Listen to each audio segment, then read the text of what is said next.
Je prends la parole au nom du groupe socialiste apparenté pour affirmer, sans réserve, que nous partageons ce constat alarmant. L'antisémitisme connaît en France et en Europe une recrudescence inquiétante et inadmissible. Multiplication des agressions antisémites, profanation, menaces, contenus haineux, insultes en ligne. Les chiffres issus de l'enquête ne laissent aucun doute. Les concitoyens juifs en France et en Europe vivent aujourd'hui dans une insécurité croissante qui met en péril les principes fondamentaux de notre République.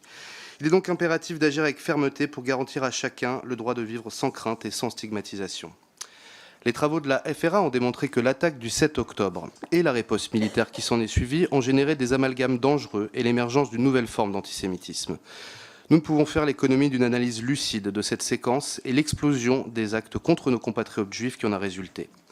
C'est pourquoi notre groupe socialiste votera en faveur de cette résolution. Il apparaît très bien dans votre texte les nouvelles formes d'antisémitisme qui sont liées au conflit au Proche-Orient, mais il y a selon moi un manquement. Je suis parfaitement conscient que l'antisémitisme a plusieurs visages.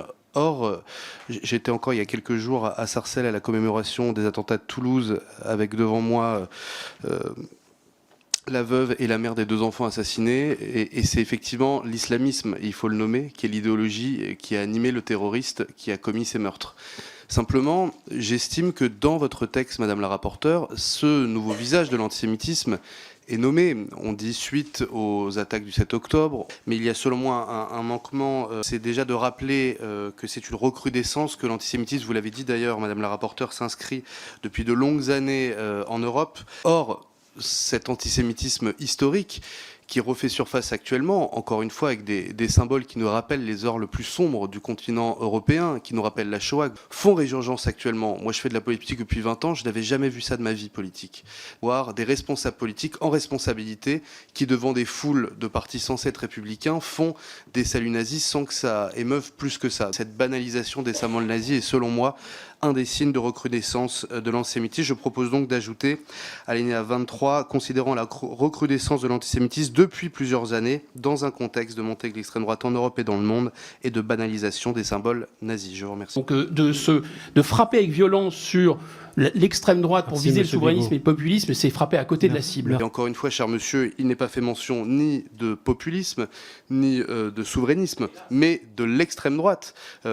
Et il me semble important, dans une proposition de résolution contre l'antisémitisme, de condamner la résurgence des symboles nazis qui est propre à l'extrême droite. Je maintiens donc mon amendement. Je vous remercie. Nous appelons à une approche un peu plus globale. La lutte contre l'antisémitisme devant s'inscrire dans une stratégie européenne unifiée contre toutes les formes de haine. Nous nous appuyons sur les études de la FRA ou encore sur la tribune Français, Juives et Juifs. Nous appelons à mener le combat contre l'antisémitisme en refusant son instrumentalisation. Tribune publiée il y a quelques jours dans Le Monde qui démontre ô combien il est urgent d'agir sur l'ensemble du spectre des haines, d'où qu'elles viennent et peu importe qui elles visent.